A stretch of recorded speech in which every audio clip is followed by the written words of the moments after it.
Okay, around 1948, when you were only 26 years old, you became the producer and director of Douglas Edwards with the News.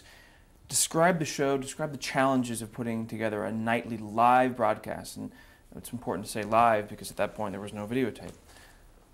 It was live. It was sort of radio with pictures. We really didn't know what we were doing. It was a strange time. It was this a lot of people didn't have television sets. I got chewed out every morning because I would run over. We're supposed to get off the air at 7, from 6:45 to 7. I'd run to 7:01, 7:02. I don't know who cared. First of all, I figured there's nobody looking, and there was no network. They had not put the coaxial cable in yet, and we were broadcasting to New York, mostly. As I say, it was like we were making out of Play-Doh. We weren't very good. We were respectable. We took our job seriously. There were no satellites. We covered the Korean War, and we were lucky if we got filmed 3 days after a battle. We covered it mostly with a big clay map and little toy soldiers, which we moved around on it. Describe that a little more. That were some of the first graphics or use of visual. I'll tell you about graphics, the use of graphics. We're at the 1952, either Democratic or Republican convention, I forget. They were both in the same city that year in Chicago. And this was always the problem. When somebody was speaking, if you took a cutaway shot, you had to dip the track for Cronkite to say, that's Senator Taft, that's Governor Dewey, that's Nelson Rockefeller. And I figured, gee, I wish we could superimpose those names. But you couldn't make them up fast enough. There was no way that the artists could make the supers fast enough. And I'm sitting in a diner one morning pondering this problem in Chicago. And the waitress says, what do you have? I'm sitting at the counter. And I looked up at her, and I looked at the board over her head that said, soup, 35 cents, hamburgers, 75 cents, apple pie, $1.25. I said, I'll take that board. She said, what? I said, that board with the little white letters on the black background, which is the way you super white on black. And she said, well, she called the boss over, and he said, well, what is it you want, sir? I said, I want to buy, how much you want for that board? He said, I'll sell you for 50 bucks. I said, but you got to throw all the little white letters in with it. He said, you got it. I took the board off the wall in a diner, took the letters, went out to the hall and said, here's what we can super. When you see a guy, you put up the blackboard and you grab the letters and you put R-O-C-K-E-F-E-L-L-E-R, Rockefeller. I mean, if you can put apple pie, you can do that. That was the first time we ever superimposed names, and it all came out of a diner in Chicago. So you were making up stuff as you went along. The first Sputnik, I figured, how are you going to show? There was no electronic animations. Nobody knew any of that baloney. And I said, you know, I figured this out. If you put a white cloth golf ball on the end of a black, and we opened a hanger made of black piece of wire, and you went like that with it around the earth, and you put the earth on a, what we did is we put the earth on a turntable, and we put black around it. So the earth turned, then we superimposed, and I looked at a monitor, and I kept going like this, and as the earth turned, you saw how Sputnik went over different parts of the earth. I mean, it was like Mickey Mouse. I mean, it was Rube Goldberg. It was all those things. You never knew you were improvising. And then one day along came all these electronics, and you didn't have to improvise anymore. You know, chyrons and things that nobody ever heard of. As I say, nobody ever heard of videotape when we started, or satellites, or color television. It was all black and white. It wasn't bad. It was kind of fun. You mentioned the Korean War. How did you cover that? How did you? We covered the Korean War with a map, and we would move little toy soldiers on the map because you couldn't get any. You were lucky if 3 days later you ever got any footage of a battle you were reporting.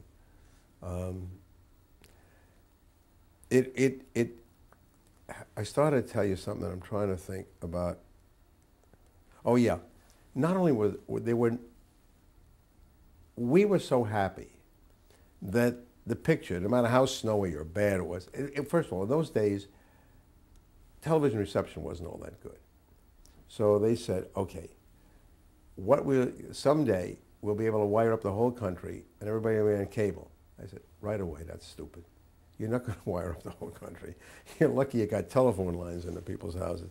Nobody's going to do that. So we felt lucky that the picture, no matter how snowy, got from Grand Central Station on 42nd Street in Manhattan all the way to an apartment house in the Bronx. That was a big deal. Today, the picture gets all the way to an apartment house in China. So that some guy in China can sit and watch a newscaster in Atlanta on CNN who looks at him and reads at the same time, which reminds me of what they used to say about Lyndon Johnson couldn't chew gum and walk at the same time. Well, today newscasters can read and look at you at the same time. And that guy is not going to do what the people in the Bronx did. He's not going to get up and change the channel. He's got a remote to change the channel for him. I mean, I remember when television first started, I kept saying, what's the big deal? You got to have remotes to change. I said, what's the big deal? You get up out of the chair, you change the channel. Doesn't seem like a big deal to me. You cannot imagine how Mickey Mouse it was. Now, there were 3 networks. There was no cable. There was no CNN. There was no ESPN. There was no A&E. There was no History Channel. There was no, you know, all these things were figments of people's imaginations. In fact, when people talked about them, people in the network said, oh, they're like boutiques. They're not even, we're department stores. ABC, NBC, and CBS were the big 3.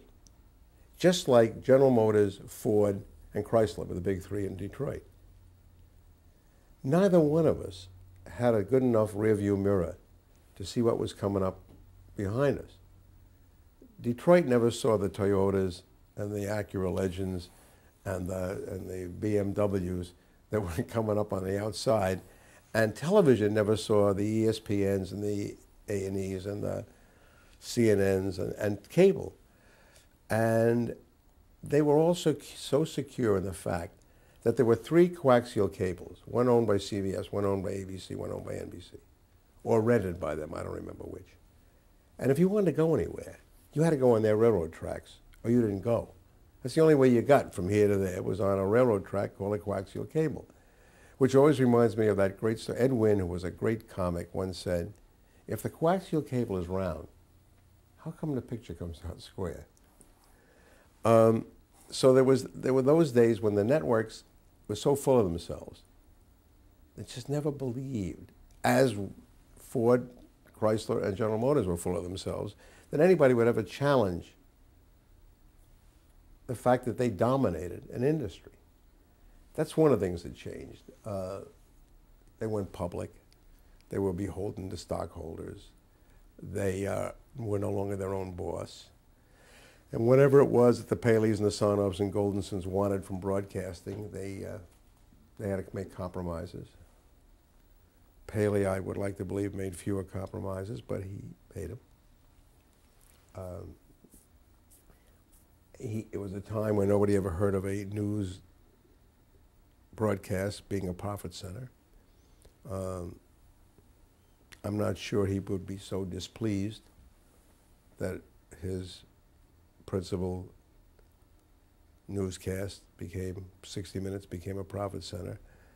I don't think he would have minded our dipping our toe in the ratings pond.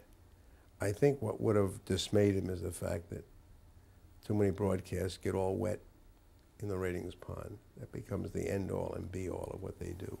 Let's talk about the ratings in respect to the Republican and Democratic conventions.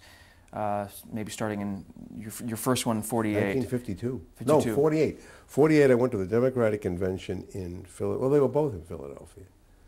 That was the famous one where when the Dixiecrats walked out on Harry Truman. And the reason we spent so much time, money, and energy on political conventions, in those days, television was hardly mobile. The cameras were unwieldy. They were thousands of pounds. They were on dollies. You just didn't move around the way radio did. And all of a sudden, a political convention came along, and we said, wait a minute, we can do that. We know when it's going to happen. We know where it's going to happen. It's almost like covering a football game. We know where the goal line is. It's the rostrum. It isn't this unpredictable event. So television sort of partially came of age in '48 with two political conventions, but not really until 1952 when Wally Cronkite and CBS sort of just owned America. It's been all downhill from there. Political conventions don't mean anything anymore. Those things are all settled in primaries. What used to dismay me was to go to a convention and say they're about to nominate the next president of the United States on that rostrum. And in scale, that rostrum's about that big. And it's dwarfed by these condominiums that say NBC News, ABC News, CNN, CBS. And I think, you know, we've taken, it's our convention. It's not theirs. We have a bigger presence here than the political parties do. And there was something all wrong with that. Television has been too much in bed with politicians for too many years. They use us and we use them. We've stopped using the conventions because they're a bore. Nobody looks at them anymore because they know who the nominee is before. But the fact that this became our convention. I mean, if I didn't go to political conventions, I'd never see Sam Donaldson. I mean, you used to see everybody. You know, you see David Brinkley and Huntley and Sam Donaldson and Barbara Walters at political conventions. So it became more our convention than their convention. And, but Cronkite became probably the best known man in America at the first conventions in '52 and again in '56. We'll talk about him in a second. Give us the atmosphere of working, producing and directing the '48 convention. How many people were working for you? What were the challenges? I was an associate director, and we had cameras up in the balcony. There were no cameras on the floor. And the challenges were, there was one coaxial cable that ran up the West Coast. Two of them that ran up to Boston from Philadelphia. That was it. And one of them carried the pool. And on one of them, you shared 20 minutes of CBS, 20 minutes of ABC, 20 minutes of NBC. And you could be right in the middle of a sentence, and somebody would pull the plug, and it was somebody else's turn. Highly unsatisfactory. Didn't captivate or capture the country because it wasn't seen by that much of the country. It wasn't until '52 when it was national. And there was this guy named Wally Cronkite. We were sitting around one day, I think in the Stockyards Inn, outside the convention hall in Chicago, in the bar, trying to decide how we were going to use our talent. And we had Wally Cronkite, Douglas Edwards, a guy named Quincy Howe, and John Daly, who eventually became president of ABC News. And somebody said, and I always thought it was me, and Sig Mickelson, who was president of CBS at the time, thought it was him, CBS News. Well, it'll be like a relay team. Each guy will run a leg, but Cronkite will run the anchor leg. That's where the word anchorman came from. Anchorman has nothing to do with boats at all. It has to do with the guy who runs the last leg on a relay team. It could be about as stupid two words as anybody ever devised for a journalist, anchorman. I mean, I don't know what it means, but it's come into the language. I think I probably invented it. I and Mickelson somehow, in that conversation. And nobody knows what it means. I mean, there are anchormen in America today, and anchor women, that have no idea how they got that name. The silliest thing is that an anchor who goes out on stories is now called a floating anchor. It gets sillier and sillier and sillier. What was Douglas Edwards then, if he wasn't an anchor? If that term wasn't made up, what was he called? He was a newscaster. That's what he did. He had a news broadcast. and he told you the news. Tell me why CBS liked him so much. What was his appeal? Cronkite or Edwards? Edwards. Edwards was this boyish-looking, good-looking, great voice, great camera presence. And we were opposite a guy named John Cameron Swayze on NBC, the Camel Caravan. And Swayze was sort of full of himself and wore a boutonniere, wore a flower in his buttonhole, and looked like kind of a dandy. And Doug looked like the boy next door. And then along came Cronkite, and Cronkite just had Anchorman written all over him, even before I invented the term Anchorman. Cronkite, if you were going to do, or if you were going to do the Walter Cronkite story as a docudrama, and you'd never seen him, and 50 actors showed up to play him, and he was one of the 50 that was standing there, you'd say, that's the guy. There's the guy that should play Cronkite. He looks like Walter Cronkite. As Ed Murrow looked like Ed Murrow. What made Cronkite connect so well to the public? What was it about him? Those are indefinable things. I mean, what made Lucille Ball, what made Jackie Gleason, what made Clark Gable and Greta Garbo and Marilyn Monroe, and Spencer Tracy and Katharine Hepburn. There's certain people that just leap off the screen. They don't stay on the screen, they come off the screen. Cronkite came off the screen. Now, if you were going to make the Lowell Thomas story, and 50 actors showed up to play him, and Lowell Thomas was one of them, he's the last guy you'd pick, because he didn't look like Lowell Thomas. Cronkite looks like Walter Cronkite, and Ed Murrow looked like Ed Murrow, and you create a personality, a television personality. I don't know if you do it consciously or subconsciously, but all of a sudden, he becomes part of the times in which we live. And he did. How do you think Cronkite is more trustworthy than any other anchor or correspondent? What makes the public feel they can trust this individual? I don't know. I don't know exactly what it is. All I do know is that a television set is really several things. Sometimes it's a theater. Sometimes it's a movie house. Sometimes it's a babysitter. Sometimes it's a newspaper. And sometimes it's a chapel. And at times of great stress, Americans don't go to church. They turn on that television set. And they say to Dan Rather, Peter Jennings, and Tom Brokaw, tell us everything's all right. Assure us. That happened for the first time after the Kennedy assassination, when the country all came together and they held hands and they sat around, not the hearth, but the television set. And they said to Walter Cronkite, Father Cronkite, tell us everything's going to be all right. And he did. And that's when he got kind of he was the calming influence after the Kennedy assassination.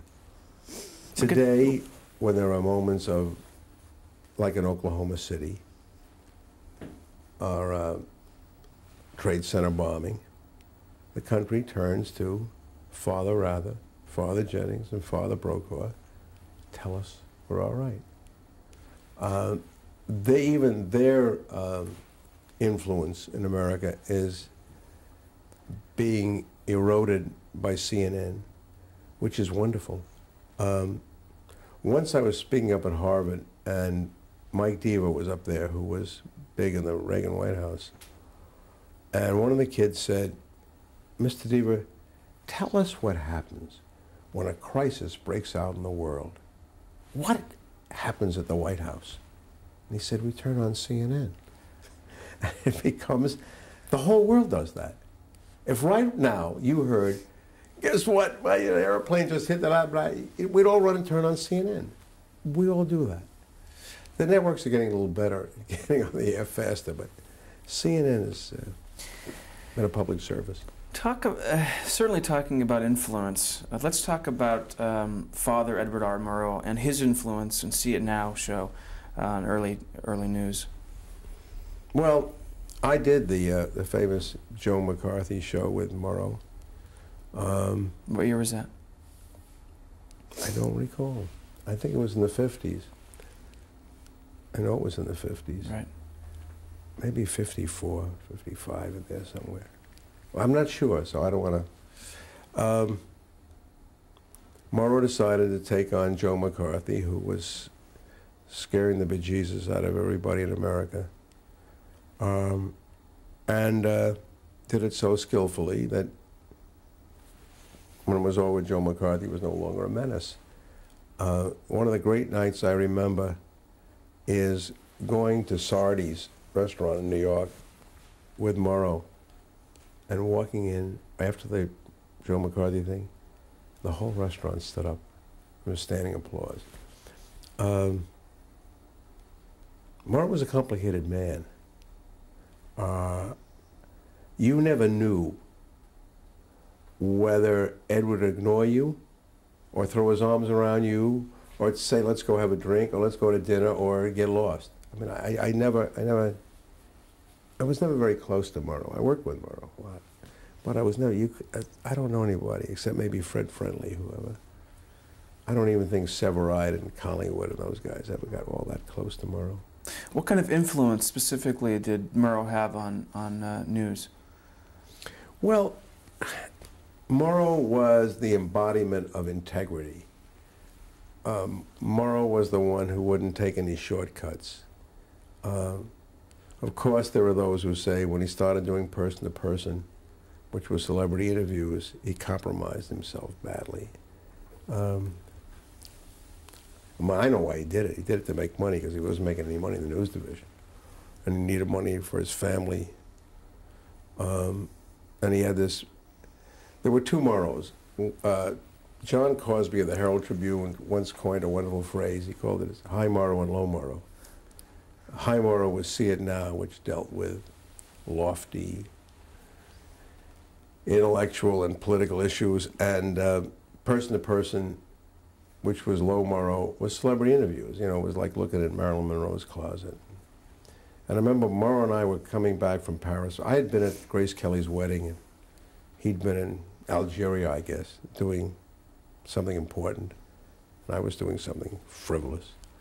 And we met in Paris, and we were flying back, and after the third martini, he said to me, "The hell were you doing wasting your time at the Grace Kelly wedding?" And I said, "The same thing you were doing looking at Marilyn Monroe's closet." And he said, "Kid, you got me." And that was it. And he realized that, you know, sauce for the goose is sauce for the gander, and the pot calling the kettle black, and et cetera, et cetera. We've all compromised with what we believe to be the lofty goals of broadcast journalism. We put people on the air that used to be reserved for popular movie magazines. But they're all part of the times in which that's 60 Minutes does not cover the news of the day. It does not cover the news of this week. It covers the news of the times in which we live. And the Beatles were part of the times in which we live, and Elvis, and Judy Garland, and Vladimir Horowitz, and Leonard Bernstein. They're all part of the times when we're doing Willie Nelson this week. No, we're not. Yes, we are. Yeah, we're doing it this week. So a good magazine does deal with the times in which we live, and doesn't try to be, for want of a better word, highfalutin. And you do deal with what people want to talk about. I mean, let's take this week. Everybody in America is talking about Tiger Woods. I mean, it's no other conversation in America. All of a sudden, nobody cares that they were renting out the Lincoln bedroom, or that Israel and the Arabs are about to kill each other. It's Tiger Woods. Well, if you're in this business, you pay attention to those things. Just jumping back again, how was Fred Friendly's influence on television news, and did Enormous. he tackle topics also that were in Americans? What I learned from Fred Friendly is the most valuable thing I ever learned in television. It is the thing which I think can take credit for the success of 60 Minutes, and it is. It's your ear more than your eye that keeps you at a television set. It's what you hear. The picture brings you there, and what you hear keeps you there. And I learned from Morrow and Friendly that good writing is the most important thing right now in television. Listen, they're a great cameraman. They're going to get great pictures. I mean, there's no question about that. First of all, the day of the out of focus, grainy, badly framed picture, that's gone. You don't find that anymore. All the pictures look terrific because the cameramen are also good. The trick is to find the words to put with it. When I first came into television, the accepted wisdom was that what we did was that we put words to pictures. And I said, no, we're not going to do that. We're going to put pictures to words. We're going to start with the words and then figure how do you illustrate those words, not how do you put captions to those pictures. And so the success of 60 Minutes is the same success of any good book, any good play on Broadway, any good movie. It's 4 words that every child in the world knows. Tell me a story. And it's all about tell me a story. And if it's illustrated with great pictures, it's a better story. But the great pictures are not going to make a lousy story acceptable. And Friendly and Morrow Friendly and pushed the Morrow envelope. taught me, Friendly and Morrow taught me that words were the most important thing. And when I speak to journalism classes and I speak to kids, I always tell them, if you want to learn how to write for the spoken word, go listen to the Morrow and Friendly record albums. I can hear it now. It's got writing that is crisp. What they did is they drew word pictures. You saw things as you listened. In talking about World War II, Morrow said, I'm not sure he wrote it, I think Friendly wrote it, if you've ever been in the jungle at night, you know that when a howitzer screams, the jungle screams back.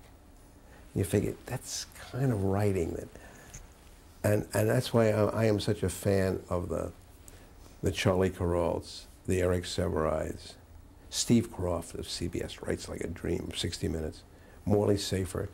It's the ability to draw word pictures. And you can put a guy on camera and tell you a story, and it's just fascinating. You know, in the early days, they used to say to me, talking heads, who wants talking heads? So, well, one of the most successful shows in television is Talking Heads, called The Muppets.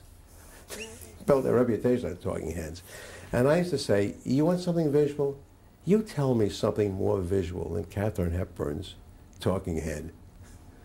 You know, there isn't.